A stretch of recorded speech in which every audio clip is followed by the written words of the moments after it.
Hello, everyone. Welcome to the Leadership Book of the Month for March 2023. Today's book is Man's Search for Meaning by Viktor Frankl. We will get to that in a few minutes. Hey, Brett and Dave, welcome back. Hey, Kelly. Good to be back. Yeah, let's do updates. Dave, you want to go first with an update? Yeah, nothing crazy new. Back from spring break in the academic world, so students come back a little refreshed and ready to finish out the remaining 8 weeks of the semester. So things are going well. Height of the NCAA tournament, baseball starting soon, so spring is in the air. We hope. Yeah. I commented to somebody how the seasons run close together when the Chiefs go to the Super Bowl and the Royals start. And we have to be done by 5:30 because K-State basketball tonight. So I do have a game to get to. So today's will not last really long. Hey, Brett, what's your update? Oh, I got a few things here. So I think I've shared in previous conversations that we're leading I call it a team member development thing here at the company. And so we're in week 7, which happens to be habit 6 of the 7 habits. Everybody's familiar with Stephen Covey's The 7 Habits. And so I always say it's no secret that you really don't have a good grasp of a topic until you're asked to teach it. So I'm teaching it, and it's amazing. I've been through that book. I think this is the 4th time and still picking up, all kinds of different things. So I won't make this a 7 habits promo, but I've told people that if you have something that's a little off, in your personal life or your professional life that you think might be better, I think the 7 habits is a great place to start. So he breaks the book down real quickly into private and public victories. The private part is really working on yourself, and so many of those things start there. And the public side is largely about relationships. So 2 parts, public and private. So it's the same book that was written 30 years ago, and it really hasn't changed a whole lot over that time. And I said in reflection, what's changed is me. So I view the content a little differently than I did 30 years ago when I read it. So that's kind of interesting. So I have spoken a lot about the importance of networking. I have this really kind of crazy story about networking and really living it. And I made the comment here, just people that listen to us and what we say, they say, hey, does that guy really live everything he says? And I can tell you, it really is happening. So I recently attended a men's day at Arrowhead Stadium. Yay. Got to go through the locker room and the Chiefs Hall of Fame and all of that. And I signed up for this just because of the Chiefs side. Who wouldn't like to see Patrick Mahomes' locker room? And was really kind of lucky enough to have a friend of mine say, yeah, I'll go with you. So we walked into this event, and we weren't there 2 minutes, and across the hall is a gathering, really. And we see this guy, and I've known of this gentleman for years and never had the chance to meet him. And here he was right there at this Arrowhead Men's Day. Guy's name is Mark, and went up, shook his hand, and the event was 4 hours long. And here I literally spent 4 hours with this guy. And it's, he's a guy in your industry, or like in your exactly. Not a Chiefs player or something. No, not a Chiefs player at all, but just a guy that I've heard of and known of and never met him personally, but had heard a lot of him, and come to find out he'd heard a little bit about me, but really never had that opportunity to make his acquaintance. So we had a tour of the warehouse or the locker room and tour of the Hall of Fame, and then the essence of the program was a presentation by Kevin Lockett, who's a pretty famous K-State player, Chiefs player, NFL receiver, really kind of prolific at one point in his career. But he spoke about his journey and his station in life now as a father and a parent. But so the interesting part here, and this is where it really gets interesting. So I'm talking with Mark through the day. What are you doing? All that kind of stuff. And he says, well, he's semi-retired, and he gets the joy and privilege of really kind of picking who he does business with, where he spends his time, which is kind of neat. And then he says, well, I read 2 to 3 books a week. Oh my gosh. It was as if I pulled the arm on a slot machine and hit the jackpot here. I could not believe it. I'm not kidding. So obviously that trends into what are you reading and what authors are you following and all of that. And you guys know where my head went, right? Hey, we've got this weekly or monthly podcast that we do and all the books we're reading. And oh my gosh, it just took off from there. And not to be stereotypical, we became like a couple, 2 young girls just sitting there talking, and kind of lost focus on what we were actually there for. So anyway, we shared reading lists with one another. And so the guy's driving to Colorado the following week. And he says, send me the link to those podcasts that you guys do. Really? Yeah. So he sends me a text a couple days later and he said, man, I learned a whole lot about you. I loved your books. I love what you guys are doing. And I thought, here's a guy who literally, I mean, walks the talk, right? He literally Yeah. invests his time and energy going back and looking at all of our podcasts. So the other part of that was he says, hey, have you heard of this book called The Flight of the Buffalo? Never heard of it. And he said, well, I know the author. I consulted on the construct of the book. And so sure enough, I ordered it and I added it to my reading list. But it's a long-winded way of saying, hey, life happens out there. And there's no other way to say it, right? I mean, if you're in your apartment, you're in your house, you're in your little comfort zone, whatever you want to call it, you're missing out on the best part of life. You know, life happens out there. Get out and live life. Talk to somebody, anybody. They could be your next customer. They could be your next boss. They could be your next employer. But, you know, good things always happen when you network. So that's one of the things. So the last update, I got a lot going on this month. That was good.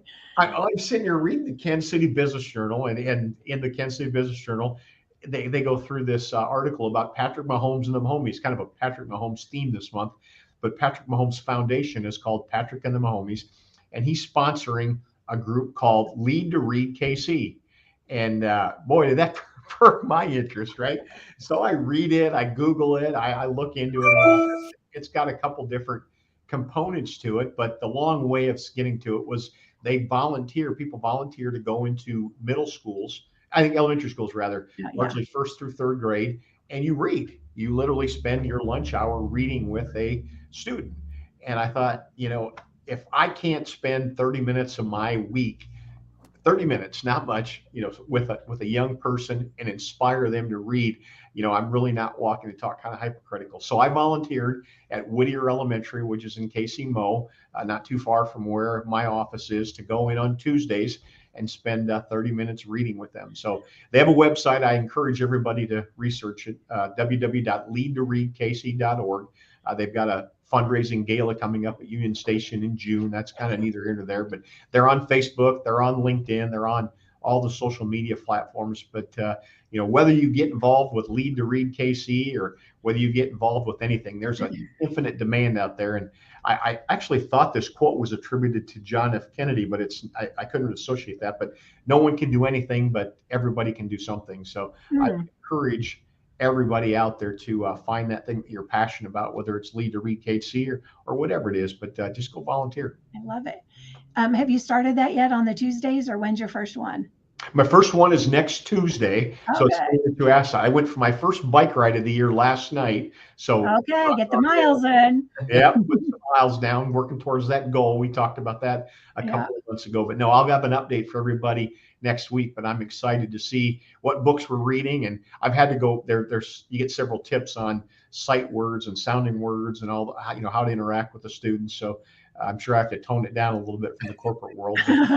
I'm excited. And take some pictures. We'd love to see some pictures of that. I'm just so excited to make a difference. What a better way to do it than this. Yeah. So, cool deal. I love it. Love it, love it, love it. Yeah, that's exciting. Let's see my update. I don't have anything as exciting as that, but I did have several people that reached out once this was posted for today's book, that it's their favorite book. Oh, really? One that they read, like, I think the first time I read it was in high school, and others said the same and they wanted to read it again. I got a text this morning from one of my dearest friends who just happened to, she said, it kept coming up in all these different places, which, you know, we talk about how some of our books are quoted by all this, you know, are the most quoted in different things. And she said she just got it in today. And so hopefully she's watching us. Hi, Kathy, if you're looking, we hope you read it and enjoy. Yeah, I can't think of it. I didn't think about my update in advance. Cool speaking things coming up. The Midwest Leadership Summit is coming up April 18th, and they invited me to be one of the thought leader speakers. So that'll be a good opportunity to share some plug for our efforts here. But, you know, one of the things you said, Bret, was about the 7 habits, inside and outside, internal and external. And I think that's something we focused on with our book selections too. So some of our selections have been very like skill based or strategy, or you know, the working genius last month, you know, how you work and specific things related to the job or the team. And then some of them have been the internal or the character of the leader of our viewers, our listeners as leaders. And so that's definitely what today's book is more about who you are as a person, who you are as a leader. Yeah. So that gets into that. And we always do come back to our purpose to remind everybody of that. And we started doing these. I did a couple on my own in 2020. And then Bret and I started nerding out about all of our books together. And when he came in and was a guest speaker at one of my classes, and then said, hey, let's do this together. And then I saw Dave nerding out about books on LinkedIn and invited him to join us last year. So. I don't know if that's a compliment or not. Yeah. So, hey, if anybody's watching, if I see you nerding out on LinkedIn, you might be on the panel too. Coming your way. Yeah. Well, it's funny that you mentioned that about your associate there. I've been pleasantly surprised as I come in on Monday. I was saying that everybody talks about a show they're watching or a game, football, basketball, whatever the case may be. And inevitably, well, hey, I read this book this weekend. Which one you're reading? And I mentioned Man's Search for Meaning. I've been surprised how many people know this book and hold it in high regard. And I felt a little bit behind the curve here. I'm advanced, in my age, and I'd never heard of the book other than as I came across it being quoted. So I kind of feel like I was playing catch up, but it was definitely time well spent. Yeah. You were not alone, Bret, because I had not heard of it myself, and kind of same thing. Several people always ask, what are you guys reading this month? And, as I share, oh, that's a great book. Read it 15 years ago. And I was like, really? I really missed out on that one. Yeah, same thing. Oh, that's so interesting. So I have a little shelf above here. So I have a whole bunch of bookshelves back here, but then I have one up here that has 10 books on it. And that's one of the 10. So it's like those are the main ones. So it has to be really special to go up there. Well, it's also kind of high. So it means I'm not reading it all the time, but it is right there for me to view. Well, I think I mentioned in our pregame that there was a survey done, and I think this was listed as one of the top 10 most influential books of some reader survey. So it's a widely distributed, widely read book. So, I guess shame on us for not being more well-rounded and enlightened, Dave, but it is what it is. Well, now you join the 16 million other people who have read it in 50 languages. There you go.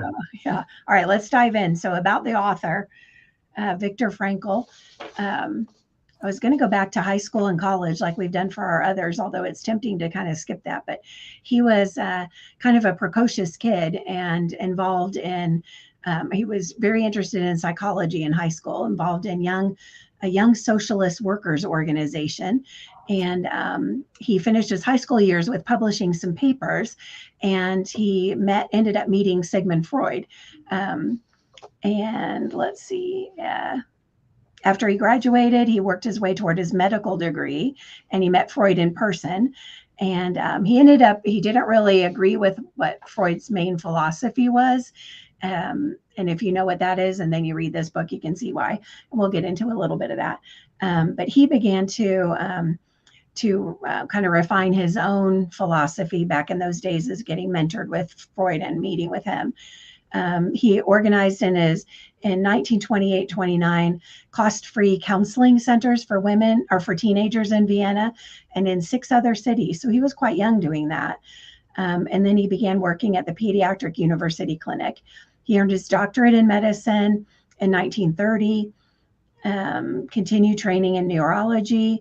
1933 was put in charge of a psych ward for women at a psychiatric hospital, thousands of patients a year.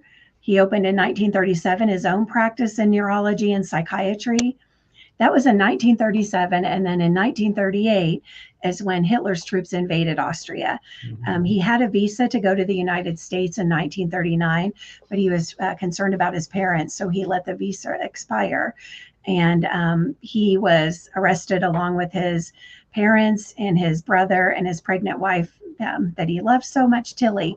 And they were all taken to a concentration camp in Czechoslovakia. He was prisoner number 119,104. So he, in the concentration camps, was in 4 of them, including Auschwitz, the most famous one. After those, during that time is when he formulated the theories that or deepened him, that became this book, Man's Search for Meaning. But then after he was freed out of the concentration camp, he, he returned to Vienna. And he did learn that his whole family had been murdered by the Nazis. But he credited his survival to his psychology that he had studied. He calls it logotherapy. And having worked in ad agencies and with a lot of creative people, I love it's called that, meaning therapy. Centers on the belief that humans can overcome the inherent suffering and disappointment of life by finding meaning and a sense of purpose. Let's see. In 1946, he anonymously published his book in German, and it was later translated into English and became Man's Search for Meaning. I mentioned 16 million copies sold, 50 languages, and considered one of the most influential books of the 20th century.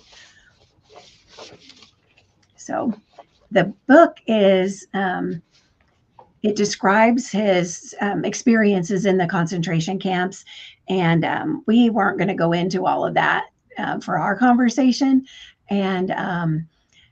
But we learned the lessons from it. So we encourage our readers to do the same. And, just trying to think about the book and then tie it into leadership today and just to life today, really. Mm-hmm. Before I go into the questions, Dave or Bret, do you want to add anything else to the overview or the introduction? Are we ready to dive in? Just one thing worth mentioning, one thing I do now that we're kind of, quote, back to, I guess, as normal is going to be, is I spend a decent amount of time in the car every week. So I tend to usually pick up these books on Audible. So just FYI for any of our listeners, if you haven't read the book yet, if you do have an Audible account, it's a free read, and you can sign up for a basic Audible account for nothing. Now, there's different premium tiers, but I was surprised to learn that this book is so popular. It's free. It takes no credits to get. So with that, one thing I did learn is that it's narrated. I couldn't quite pick up the accent, but it's narrated by, I think, someone European. And the narrator reads actually fairly slow. So what I did learn with Audible is you can speed up the narration rate. So if you bump that up to 1.5 times, you can kind of get through it a little bit quicker. And to Kelly's point, we're not going to go into the details of the concentration camp, but I'm a pretty upbeat person. And when it opened with that, so I was listening to it. It was overcast. It was raining. It was cold. I was driving into work, and I had to stop it and said, I can't do this right now. I'm going to pick this up a little bit later. It was really not setting a good tone for my morning. So that said, it's definitely worth a listen or a read. But just know if you're going to do it on Audible, you can speed it up and get to it a little bit quicker. So yeah, that's good. Thank you for the reminder that that's free. I'll add that into the notes on the website as well. Oh, and we do have a handout too. So if you go to the website of voyagecg.com/leadership books, there's a handout for today that you could use to take notes if you would like to. Bret, anything else before we dive in? I think the only thing I connected in, I read a lot of the same backstory you did. It was interesting. I don't study psychiatry, but Sigmund Freud was Austrian, and then Viktor Frankl was Austrian. And I was curious, so I actually looked it up to determine how old Sigmund Freud was at the time that Viktor Frankl was young, and he was quite advanced in his. I think he was born in 1850, if I'm not mistaken. So at the time of Viktor Frankl being a young adult, Sigmund Freud would have been in his 60s or 70s. But how interesting is that you've got this highly accomplished and probably one of the most notorious, sounds bad, but the most well-known psychiatrist in Sigmund Freud that comes along and mentors Viktor Frankl. I thought that was really kind of interesting. Yeah. And then again, both of them being Austrian by chance as well. Yeah. And even good networking on young Viktor Frankl's. There you go. Well played. I don't think he had LinkedIn back then. So I'm pretty sure not. Yeah. Yeah, exactly. If I had to guess, that's been fun raising a daughter, as and we start to explain those things. It was years ago. She was making the play for her first iPhone, and she went to my mother and said, how old was Dad when he got his first iPhone? And my mom just started laughing and said, well, iPhones didn't exist then. He was 18 years old and he paid for it himself. So, you know, at the time, my daughter was 11 and she just did an about face and walked away. Oh, that was not useful. That's funny. Oh, that's good. Okay, well, so for our conversation about the book specifically, I have a couple quotes, and I'm going to just toss out a quote, and we can talk about what Viktor Frankl talked about related to it, and just share our thoughts about it. So the first one is, what man actually needs is not a, so I'm sorry. So as we share this quote, I invite our reader or our listeners to think about how this applies in life today in modern times.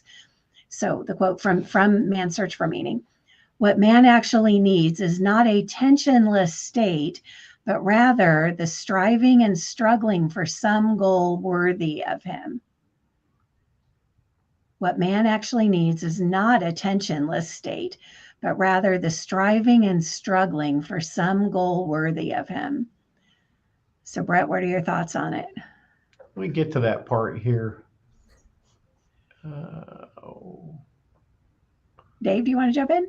Yeah, go ahead while I find my notes here on this. Yeah, you know, for me, we're talking about, you know, a goal worthy of him is kind of what, you know, really resonated with me. And I remember after, you know, several years in corporate America in a pretty challenging technical role, I was brain tired, and I thought, you know, I took an internal transfer and moved into another organization. And I remember when I interviewed, they said, we really feel like this is, you know, not going to challenge you. And I said, great, that sounds perfect. And I thought this would be the most wonderful opportunity for me ever. And that lasted about 6 months, and I was bored out of my mind. And I found myself getting into different areas of the business that I had no business being in. And finally, I went to my boss and I said, I am bored silly. I'm not challenged. I need a bigger goal. I need something to go after. And he said, I figured this conversation was coming. So let's go figure this out. So yeah, we don't want that, you know, easy road. You know, I think inherently we all want that internal challenge. And I think as I've aged, I've gotten to where I do a better job at identifying that, not only with myself, but with those around me. As you know, what they seem frustrated, they seem irritated, or are they challenged properly? How can I help enable that? Yeah, that's good. Good self-awareness to know you needed that time, though, and to not be afraid to take it. Sure. And have you ever worked with people that stay in that too long? Yeah. You know, someone gave me the term a long time ago. You know, retired in place. You know, where you know you're capable of more, but you know you're counting days. You know, oh, I've got 6 months left. I've got a year left. It's like, wow. And of course, me being in the tech space, you know, you can't stop evolving and can't stop learning. And that's something that I share with my students all the time when I'm getting them to learn something new. I said, guys, you know, understand the programming languages I learned when I was an undergrad, they're obsolete. They're not used anymore. And had I stayed in that one spot, I'd be in the unemployment line. So you always got to be thinking about what evolves you next. And that is tough when you're surrounded, not surrounded, but you encounter people in your professional life. It's like, well, come on, do things, do something, move forward, learn, grow, build, develop, anything, please, now, quickly. Well, and I've seen where people's skills atrophy and then they're not, you know, valuable on teams. And then it's not honorable to let that happen. Yep, absolutely. Yeah. Bret, what'd you find in your? Yeah, you know, I had 2 points here that I found. One, I made the comment about where I'm at within my professional career. I'm in that 10 to 12 year window of retirement. And you've heard stories, and I read a lot about retirement and the idea of going into retirement with a plan, with a goal. And I think the point that I'm making there is that so often you'll hear people that get to retirement, they don't have a plan, and they don't really enjoy or maximize their benefit in retirement. And this idea that we're all driven by goals. Frankl talks a lot about the thing of having hope, or being able to have an idea of what the end is, and how the prisoners, they struggled because they didn't know how long the war was going to go on. They didn't know what the length of their internment was going to be. And so it was very difficult to have that timeline. So there was one passage in the book where he talks about a gentleman, a prisoner, that dreamt the war would end. I think he said on March 31st or April 1st. And, you know, that was all well and good, but the guy had a dream, and that gave him hope. and it gave him a vision, it gave him a goal, and he was, explicitly focused on that. And then as that date approached, I think he was on the 29th, that's what Frankl wrote, the prisoner who had this dream suddenly fell ill. And on the 30th, he got a little more ill. And on the 31st, he actually died.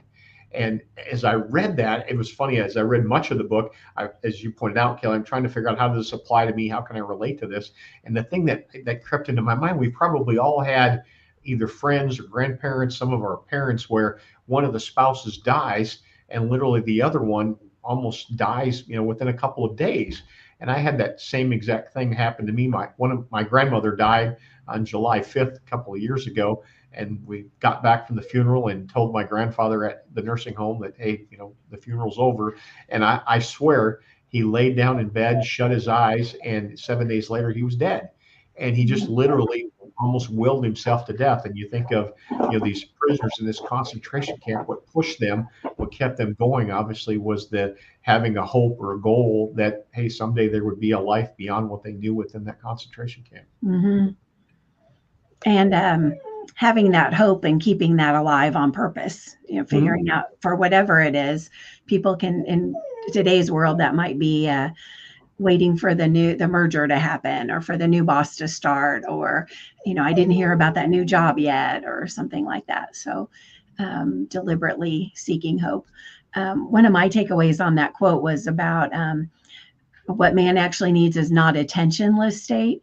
Sometimes I think there's too much emphasis today on happiness, and everything has to be happy all the time. And parents are so worried about their kids being happy.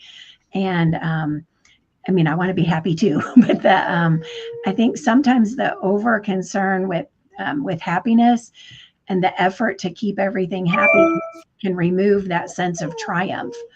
So like, let people go through something.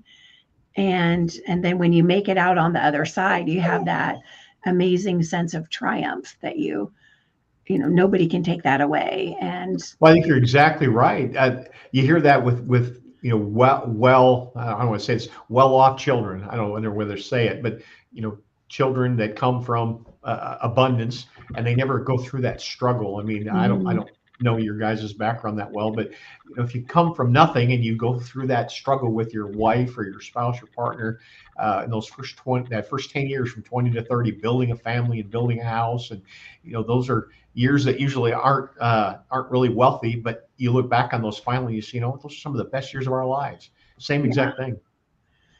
Yeah, and had your parents came in there and said, hey, we're going to pay for everything, we'll give you a house, give you a car, you don't get that same sense of accomplishment. I think you're spot on, Kelly. My parents made made it very clear to us that we had nothing. So whatever they had, they owned the house, they owned the cars, we had nothing. So we growing up, they weren't, back in the day, we had to go solve our challenges with our teachers or with, our bosses. I've actually been, when I was over HR in a couple different organizations, where a parent of an employee called me, like the parents of a 22-year-old are calling the head of HR. The ultimate helicopter parent, huh? Right. Like, maybe let the kids have some tension and they work through it. Exactly. Okay. The next quote from the book, from Man's Search for Meaning. Everything can be taken from a man, but one thing, the last of the human freedoms, to choose one's attitude in any given set of circumstances, to choose one's own way. The last of the human freedoms, to choose one's attitude in any given set of circumstances, to choose one's own way. Thoughts on that? Yeah, a couple of things kind of come to mind. We've all, worked around those people. I've been accused of being excessively happy and excessively positive sometimes. And it seems like I oftentimes end up working with people that are the exact inverse of that. And I finally told a lady I worked with a long time ago, I said, just everything she found a negative side to. And I finally told her, I said, I could give you $1 million cash right now, and you would complain that you would have to take it to the bank. I mean, you would have a complaint about it one way or another. But that quote, what really kind of resonated with me, the first part of that, everything can be taken away from a man, but one thing. I was probably, I know I wasn't the best student in high school, and certainly not the most obedient. And I was escorted to the principal's office more than a handful of times. Hmm. Yeah, the irony. Escorted makes it sound like an honor. Yeah, right. It sounds good that way. Let's keep that. What was funny was that the man that was the principal of my high school was also the principal when my mother went to high school. Oh, yeah, so that was rather interesting. But as I was nearing the end of my sentence in high school, and made it very clear that I really had no aspirations to do much of anything other than get out of there. This principal was trying very hard to push me, towards college of some sort. And at this point, we had months to go. I hadn't taken the ACT. My GPA was a joke. And he said, just, go to community college, just start school. And I said, I really don't want to. And he slammed his hand down on the desk and he said, young man, he said, an education is the one thing nobody can ever take away from you. Hmm. I thought, oh, this old guy's crazy, and as I was reading this book, I went, oh man, he's right. I could lose everything. I could lose the house, the money, the car, the job, but I've still got that education that I've worked really hard for. So, to bring a happy ending to it, that principal is still alive, and I did cross paths with him, once I had finished, more than one college degree and got to share that with him, and he was just beaming. It's like, yeah, good. I remembered. So good guy. And were you happy to tell him you turned out you have all these degrees and you weren't in jail? And that's right. Yeah, no jail time. your sentence was over. Yeah, there was definitely a few teachers gambling on me the other direction. So, as you might imagine, it was even more comical when several of them found out I went on to become an educator. So that was pretty funny. Oh, that's hilarious. Yeah, that's awesome. Bret, what are your thoughts on this one? What wasn't clear is whether Frankl wrote this thing in chronological order. You really couldn't pick that up, but it's late in part one where he makes that comment about attitude. And as I was reading it, you'd read this and he's going through his experiences in the camp, and then I called them zingers, right? He would put this thing in there, and it was literally Kelly's quote. It's in the middle of all the things that he's going through in the camp, and I thought, my gosh, that's really kind of out of place, but it almost jarred you as you were reading it. So ironically, I'm reading the book and I was reading 7 Habits at the same time. And the things that collided there was habit 1, which is be proactive.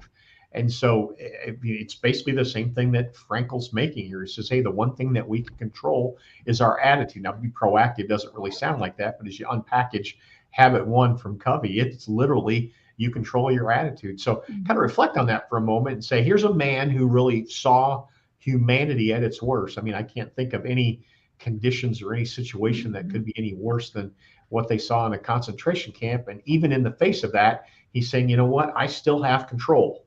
I control my attitude. Now, we can debate whether or not that was enough, but he recognized that there's this innate desire, I think, in all of us to control something.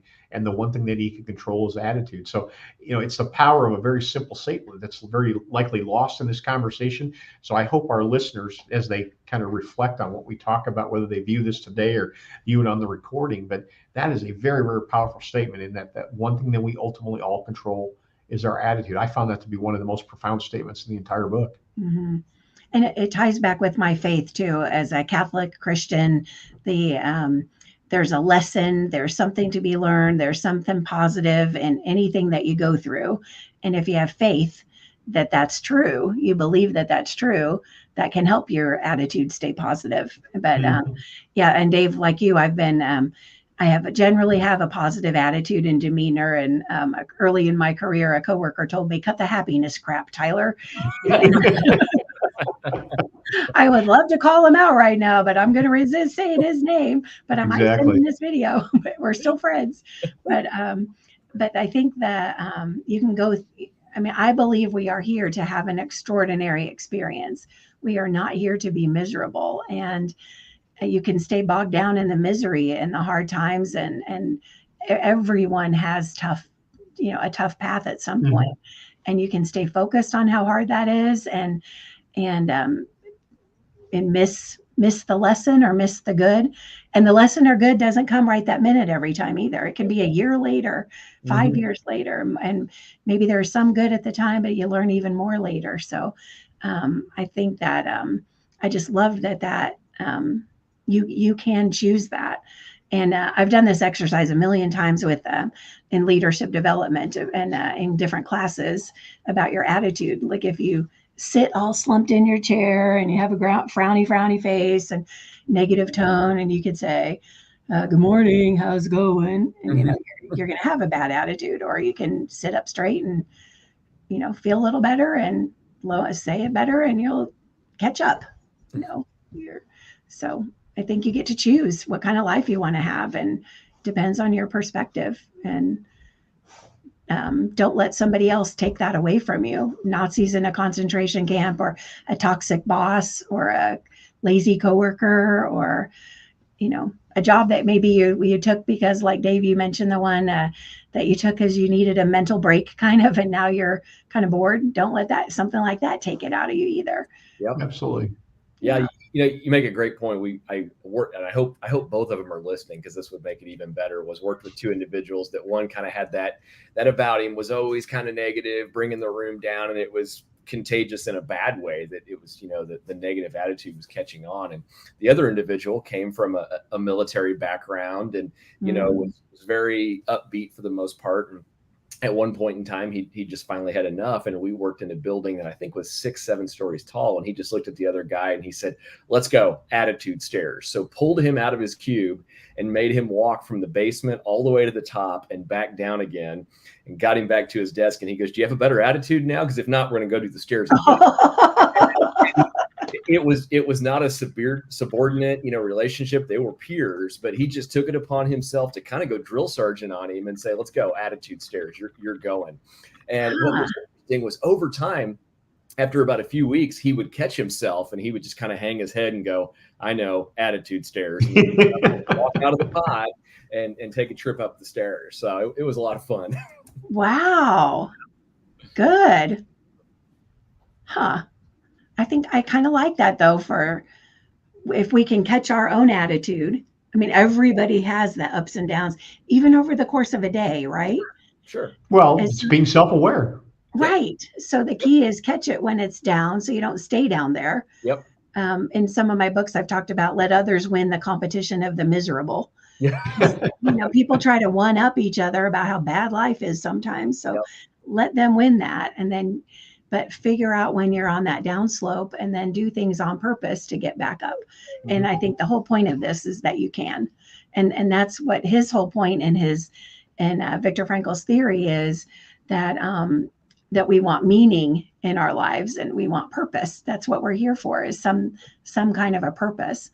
And that's such a hot topic in business today and in leadership today. Okay, now our last one that we have time for is no one can become fully aware of the very essence of another human being unless he loves him. So unless he loves the other human being. So the quote from Man's Search for Meaning: no one can become fully aware of the very essence of another human being unless he loves him. Okay, thoughts on that one? Bret, you want to go first this time? Sure. I caught that quote, and you really can't help but kind of pause on it for a minute. And what came to my mind was when I went to Afghanistan in 2006. Granted, everybody was motivated by the mission, but Frankl goes on in the book and he talks about how every person that was there basically lived existentially and dreamed about when they would be with their family, when they would be with their spouse.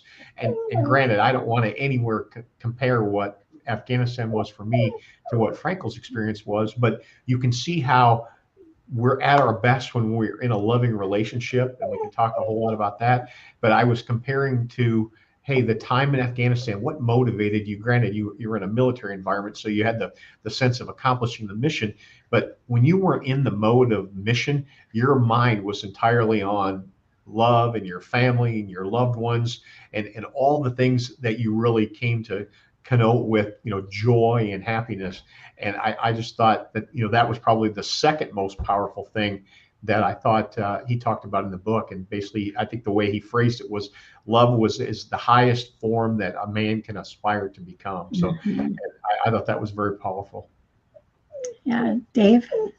Yeah, that's a great perspective, Brett. I kind of took it a slightly different way, and I had I think I mentioned this on a prior book discussion several months ago, that as I was coming up through the ranks of leadership, I was fortunate enough to lead some pretty great people. Many of them were had been in the career field longer than I have, and at the time I was young, in my mid-20s, and some of these people already had children. And I'd commented in a past session that I just wasn't quite as understanding as I should have been around some of the demands that these people went through, raising small children, having to leave work for an ear infection, a child running a temperature, oh, I'm late because the kid got sick, that true compassion for fellow people. And I remember as I became a father and I started going through all that, my wife was also in the career force as well. And up at 5 o'clock in the morning with the sick child running a fever, going, well, she can't go to daycare. What does your day look like? And literally, getting our calendars out and playing calendar survivor and going, okay, who's going to put off, who's going to call the person you have a meeting with and say, hey, look, well, I did it last time. Yeah, but I've got a meeting with a vice president. And I go, oh man, I really could have been a lot more compassionate to some of the people earlier in my time. So that's what kind of rattled me with that one. And I think for leadership today, it's all about that. And leaders ask all the time about, how do I get people to come back to work? And how I can't find people, I can't hire people. And people want to be around people that see more in them. And that comes to caring about them, and just be a person and care and love them, and actually care enough to see beyond the basics so that you can do those things. We talked a little bit about love in this section, and I'm a big Warren Buffett fan, and the guy's got thousands and thousands of quotes, but he makes a quote, and it's in his book called Snowball, which is an autobiography, or not, it's not an autobiography. And he says, when you're nearing the end of your life, the only measure of success should be the number of people you want to have love you who actually do. And I thought, here's a guy who's probably, we can all agree, arguably the most successful investor of our time. And he's saying, you know what, the value of my bank accounts, my stock portfolio, all of my company, at the end of life, hey, what's the most important is the number of people that actually love you. And I work with a lot of leaders in executive coaching where they're getting ready to retire, or even I have some tech startups that are getting ready to sell or have recently sold. And then they're wondering what's next. And so it's not about the money to them anymore. You meet your basic need, but it's then they leave and nobody remembers them, or they haven't been a real leader. They haven't, if they haven't been, what's the legacy of leadership? Do you really care about your people or not? Or you really see them as human capital, as only a cog in the wheel to help you get your bonus? That's how they feel. That's how a lot of people feel today. And that's not getting companies where they need to be. That's not getting people where they need to be. They want to be around we want to be around people that help us reach our potential. The more you can see that in others and bring that out, the better, I think, for leaders. It's kind of my thought on that. But all about his theories related to everything comes back to love. And he talks about that all the time. Everything comes down to love. And that's what I say. And I'm all about the love. Nothing bad can happen to you at my house. It's all about the love. Which is why my dog is here whimpering. So I apologize again if you've heard her during our meeting. My milk bone. You need to be a sponsor of our book club. I had one last section here that before we get to the end, and I thought it was very interesting that when Frankl was getting transported on a train, he made the comment that the train actually passed through the town that he grew up in.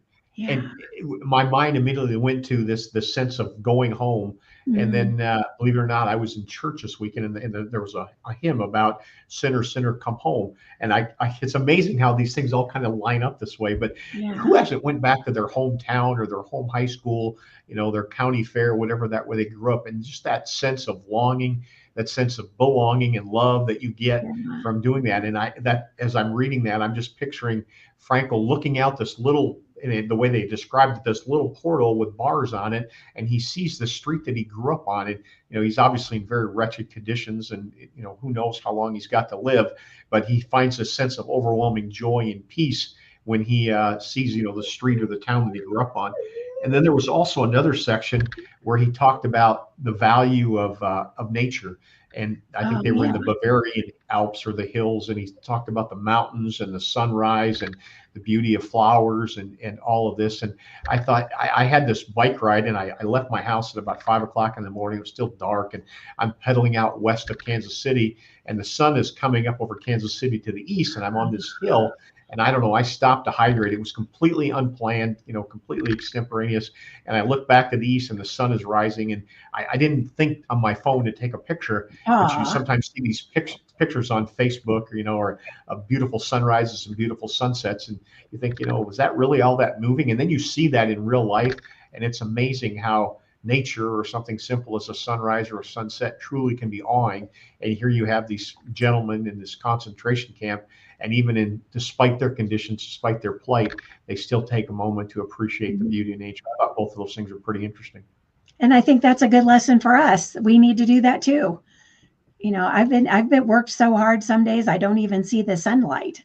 I'm, head down during, early in the morning and it's dark, and I am done at the end of the day and it's dark. So that is not good. Yep. We need to take the time and recognize that too. And that's the beauty of life, when we're 95 years old, knocking on a door, knocking on some pearly gates. That's what we're going to want to know about, not our bank. You always challenge us, Kelly, figure out if you'd recommend this book. And I would certainly say this isn't one of the lighter books that we've ever done, but I really believe it's table stakes. One, it'll give you pause to reflect on yourself, kind of maybe do an assessment of your personal values and where you're at, what you can do, what you can improve. And we're always trying to be pretty candid in our assessment. I'll be honest with you. Part one's probably where the rubber meets the road, so to speak, in the book. If you have to choose between the first half and the second half, you can probably forego the second half. Frankl gets a lot into the logotherapy and how he applies that. So I didn't get near as much value out of that as I did the first half. And I wasn't really as much interested in the actual concentration camp aspects of it as in many of the points and themes that we talked about. Now, you got to read through the concentration camp stuff to get to those, because they're very much embedded and buried in that context. But I think the book is 144 pages long. Cut it in half, first half, second half. And if you can read the first 70 or 80 pages, you've got the bulk of what I think the value in the book is. But would I recommend it? Absolutely. So that's my take on this one. Yeah, love it.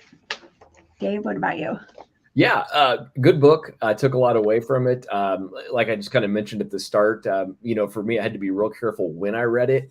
Obviously what he went through was horrible. It was very real. And boy, it certainly does give you a fine appreciation for life. And, knowing what he and so many other went through was just horrible to even think about, let alone, endure. And all I had to do was read it. But yeah, it didn't do much for my mental state, overcast day and everything. So yeah, I'm still glad I read it. I just had to be real careful of when. Yeah, that's a good point. And Kelly, you made a great point about that giant ball in the sky that, amidst vitamin D, that we have this bad tendency, to ignore it. It is one of the best therapies out there. And my wife kind of pokes fun at me every once in a while, because if I get in a bad mood, I'll just get up and immediately walk out the front door. And she goes, "Where are you going?" I was like, "Got to have a walk." I'm going to go outside. And Bret, like you, I'm not a cyclist, but I enjoy running. And There's been multiple times in run a lot of these really long races that start before the sun comes up, and as that sun is cresting over the horizon, I find myself just stepping to the side of the trail and standing there watching it for a few minutes. Everybody else in the race is going, "What is this fool doing? He's stopping." He's hurting his time. Yeah, I'm at the point in my life where I know I'm not going to break land speed records at my age, so I'm going to enjoy the race. And for me, that's one of the coolest things, is to see that sunrise, and even done a few where you see the sunrise and the sunset in the same race, and just go, wow. You know, a guy told me a long time ago that was older and wiser than me, and he said, "Dave, we get to do this." He said, "There's people that aren't alive. There's people that can't walk, that can't run, that can't move." And he said, "Here we are, like a bunch of fools, spending 12, 13 hours out here running because we can." So you learn to appreciate those things. Yeah, that's great. And I think just reminding to do that on a regular basis and see the bigger picture of life, and that will help love self so that you can love others. That was another point of the book too. But having that capacity for love comes from that rejuvenation, refresh. Yeah, awesome. Well, we could talk about this book another time, but next month we're going to talk about Indra Nooyi's My Life in Full. So this will be our book for April 27th. So the fourth Thursday next month. There it is. I'll put that on the site and we'll promote that one. I'm really excited to get that one. Bret brought this one up in the pregame the other day, and it's been on my nightstand for weeks. So maybe even months, really. So I'm really excited to read this. I feel like she's kind of a rock star that I would like bow down if I got to meet her, like be all excited. She's done so much for women, but wellness in the workplace, and was very successful in growing Pepsi and all kinds of different things that she did there. So we will dive into this next month. Indra Nooyi, My Life in Full. Any final thoughts for today before we end? Just kind of a funny, you know, your dog isn't bothering me, but my cat is on the other side of the door of my office, ready to tear the door down to figure out why there's a dog in here. So I'm actually enjoying it. I think it's kind of funny. So. Oh, wow. Okay. I can't hear your cat, but I can hear my dog. Bret, any final thoughts? You know, I'll just throw out our mission statement again, our why, and it's to inspire the leaders of tomorrow to invest in themselves. And I say it always, it's kind of became a personal anthem, but keep investing in yourself. It's the best investment you'll ever make. Yeah, right on. And on that note, we will call it a day. So thank you, Bret and Dave, and thank you everyone who watches. We look forward to seeing you next month. Thank you so much. Take care of yourselves and take care of each other. Thanks, everybody. Bye, everybody.